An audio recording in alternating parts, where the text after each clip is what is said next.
ఆర్థిక ఇబ్బందులు ఉన్నప్పటికీ అభివృద్ధి సంక్షేమాన్ని కొనసాగిస్తున్నట్లు రాష్ట్ర రెవెన్యూ, సమాచార, పౌర సంబంధాలు, గృహ నిర్మాణ శాఖల మంత్రి పొంగులేటి శ్రీనివాసరెడ్డి తెలిపారు.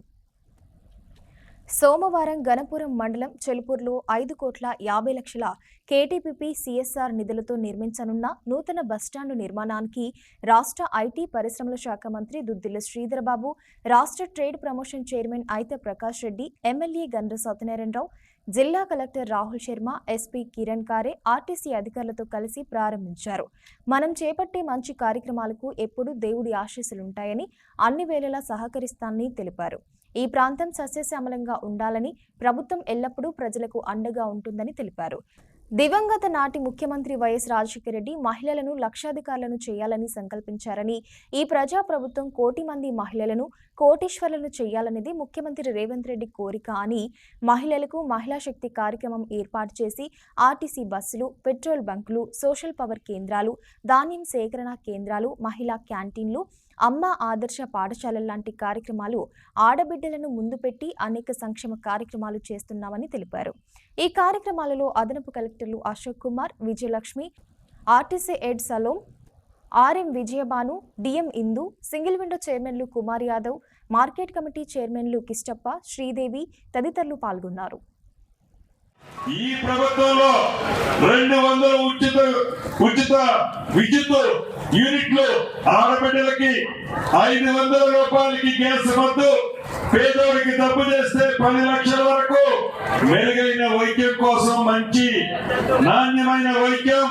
ఇందాక అన్న చెప్పినట్టు ఉగాది నుంచి పెద్దోళ్ళు తినే సన్న బియ్యం, ఇందాక అన్న చెప్పినట్టు 10 సంవత్సరాల్లో పేదోడి కష్టాన్ని చూడలే రేషన్ కార్డు ఇలా రాష్ట్ర వ్యాప్తంగా 5,65,000 రేషన్ కార్డులు, 16 లక్షల మంది కొత్త పేర్లు పాత కార్డులో జమ చేసే కార్యక్రమాన్ని చేపట్టాం. ఇందిరమ్మ ఇల్లు రాష్ట్ర వ్యాప్తంగా 3.5 లక్షలు ఇస్తున్నాం. మన కాన్స్టిట్యున్సీకి మొదటి విడత 3,500,000 ఇచ్చాం.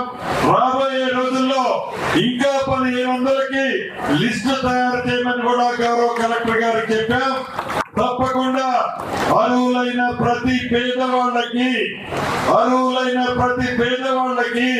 విడతల వారీగా ఇందిరమ్మ ఇల్లు వస్తుంది. నా ఆడబిడ్డలకి మరీ చెప్తున్నాను, రాలేదని ఎవరు టెన్షన్ పడక్కర్లేదు. ఇవాళ హైదరాబాద్ లో సోమవారం సెలవు అయినా కూడా ప్రతి సోమవారం నాడు ఎన్ని అప్పులు ఉన్న రాష్ట్రానికి పేదోడు కట్టుకునే ఇంటికి మట్టుకు తల తాకట్టు పెట్టిన డబ్బులు ఈ ప్రభుత్వం ఈనాడిస్తుంది. ప్రతి సోమవారం టింగ్ అంటూ పునాదులు వేస్తే 1,00,000 రూపాయలు, స్లాబ్ లెవెల్ కడితే మరొక 1,00,000, స్లాబ్ వేస్తే 2 లక్షలు, గోపరేషన్ చేసేటప్పుడు 1 లక్ష, అన్ని కలిపి 5 లక్షల రూపాయలు ఈ ప్రభుత్వం, అంటే మీ దీవెనలతో ఉన్న ప్రభుత్వం ఈనాడిస్తుంది. రేషన్ కార్డు కొత్తగా ఇవ్వాలి, దానికి తోడు ఇల్లు లేని నిరుపేదకు ఇల్లు ఇవ్వాలనే ఒక సంకల్పంతో మేము ఈరోజు ప్రత్యేకంగా భూపాల్పల్లి జిల్లాకు సంబంధించి మా ఎమ్మెల్యే గారు, మీ అందరి ప్రియవర్తక నాయకులు గండ్ర సత్యనారాయణరావు గారి నేతృత్వంలో ఈ నియోజకవర్గానికి 3,500 ఇల్లులు, మరి హౌసింగ్ మంత్రిగా ఉన్న పొంగులేటి శ్రీనివాసరెడ్డి గారి చేతుల మీదుగా ఈ రోజు నుంచి పూర్తి స్థాయిలో ఇవ్వడానికి మరి మంత్రివర్యులు మేమందరం కూడా రావడం జరిగింది. దానికి తోడు మరి దాదాపు ఈ జిల్లాకు సంబంధించి 15,000 మరి రేషన్ కార్డులకు సంబంధించి కొత్త సభ్యుల మరి అడిషన్స్ కానీ, అదేవిధంగా కొత్తగా ఈ జిల్లాలో 5,000 పైచలకు కొత్త రేషన్ కార్డులు ఇవ్వడానికి ఈరోజు శ్రీకారం చుడతా ఉన్నాం. మీ అందరికీ కూడా తెలుసు, రేషన్ కార్డు రాలే, ఇల్లులు రాలే. తెలంగాణ రాష్ట్రం ఏర్పడ్డ తర్వాత మీ బతుకుల్లో మార్పు వస్తాయని ఆలోచన చేసి గత 2 మార్లు కూడా టిఆర్ఎస్ పార్టీ ప్రభుత్వం పరంగా మీరు వారు ఆశీర్వదించిన